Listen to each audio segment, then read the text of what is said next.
नमस्कार, आप देख रहे हैं डीडी टुडे न्यूज और मैं हूं आपके साथ ज्योतिका। आइए रुक करते हैं खबर की ओर। साइलेंट फर्टिलिटी क्राइसिस पर संगोष्ठी, रसायनों से प्रजनन क्षमता पर खतरे की चेतावनी।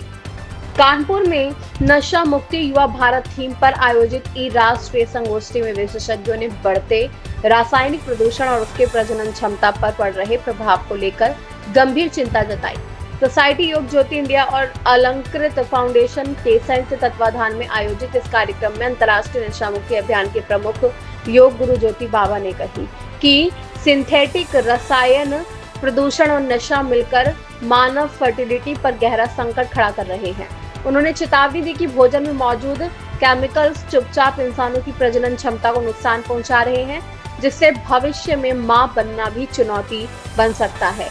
संगोष्ठी में वक्ताओं ने बताया कि पेस्टिसाइड्स, प्लास्टिक और अन्य फॉरएवर केमिकल्स मानव स्वास्थ्य और जैव विविधता दोनों के लिए खतरा बन रहे हैं।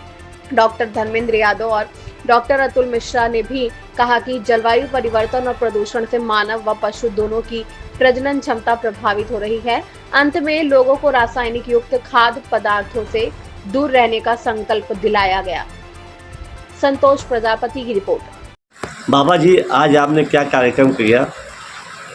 सबसे पहले तो आपके चैनल के माध्यम से देखने वाले सभी भैया बहनों को मैं अंतर्राष्ट्रीय नशा मुक्त अभियान का प्रमुख Asia book of world रिकॉर्डधारी yoga guru ज्योति बाबा नमन करता हूं।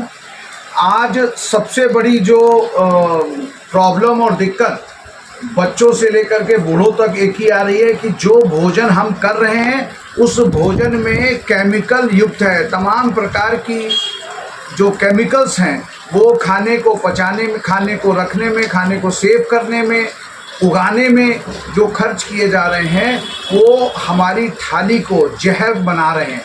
मतलब कि पेट में जहर, कोख में सन्नाटा। वैज्ञानिकों का नया खुलासा, जो रासायनिक भोजन हम कर रहे हैं वो हमें नपुंसक बना रहा है। और शायद यही कारण है कि आने वाले 50 सालों में ऐसा कहा गया है वैज्ञानिकों के द्वारा कि नपुंसकता चरम पर होगी। क्यों?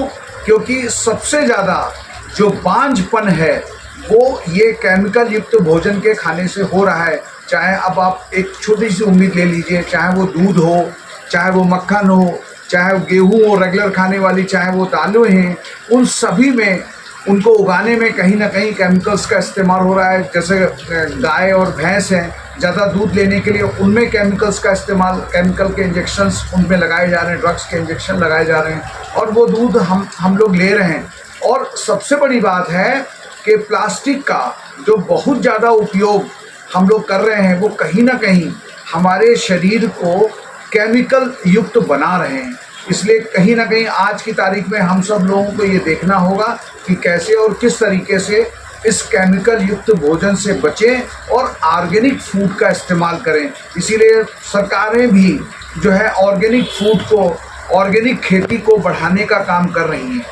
आज एक सबसे बड़ी समस्या ये आ गई कि जब हम अपने बच्चों को शुरुआत से, यानी जब बच्चा जन्म लेता है उस जन्म लेते समय ही माँ के पेट में ये जो केमिकल्स हैं, जो जहरीले तत्व हैं, पदार्थ हैं, ये पहुँच जाते हैं और वहाँ से दूषण प्रदूषण पैदा करते हैं। और बच्चे जो जन्मजात आज जो रोग पैदा हो रहे हैं वो जन्मजात रोग ज़बरदस्त तरीके से पैदा हो रहे हैं। बच्चों में सेरिब्रम आलसी और जो दिमागी रूप से जो प्रॉब्लम्स वाले बच्चे हैं पहले बहुत लिमिटेड हुआ करते थे, आज मेंटली रिटार्डेड बच्चों की संख्या ज़बरदस्त तरीके से बढ़ चुकी है।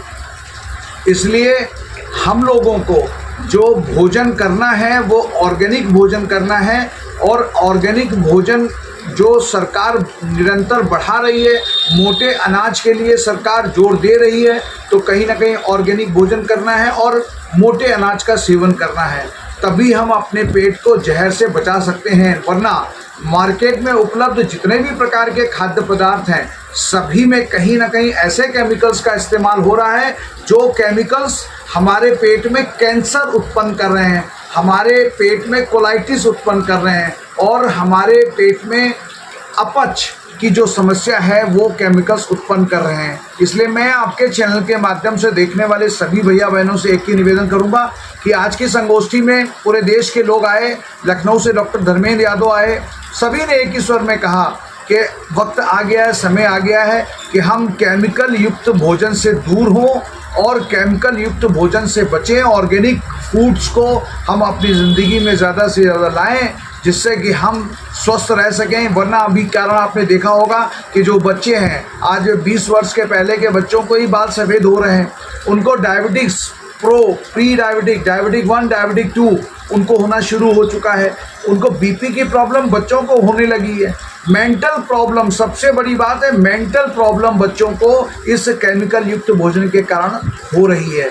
इसलिए आज हम सबको ये निर्णय लेना होगा कि जलवायु परिवर्तन, केमिकल युक्त भोजन और नशा, इन तीनों के कॉकटेल से जो हमारा शरीर है वो रोगीला हो रहा है, बीमार हो रहा है और जिसका कि इलाज वर्तमान डॉक्टर के पास नहीं है। जय हिंद, जय भारत, भारत माता की जय।